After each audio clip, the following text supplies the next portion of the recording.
Qui gagnerait dans un combat entre Sanji et Zoro avec leur force actuelle sans power-up? On va essayer d'y répondre dans cette vidéo.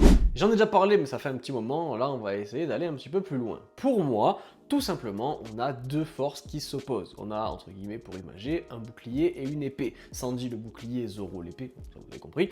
Zoro est un personnage extrêmement fort, mais Sanji est un personnage extrêmement résistant. Sanji a une endurance de malade, Sanji résiste aux coups, Sanji se régénère, Sanji a une vitesse de ouf et un ki de l'observation avancé de ouf aussi.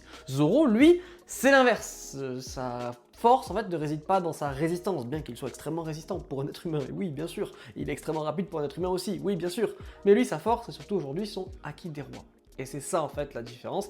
Et c'est là que je pense, moi, personnellement, que Sanji aura beau se régénérer, tout ce que vous voulez, à moins que Zoro finisse épuisé, ce qui est une possibilité, encore une fois, je suis pas Oda.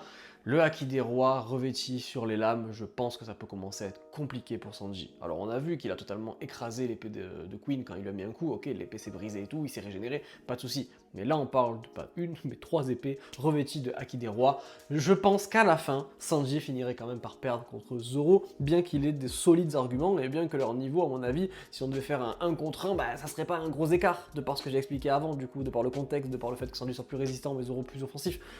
Voilà. Mais s'il faut définir un gagnant, pour moi, je pense que Zoro finirait par gagner.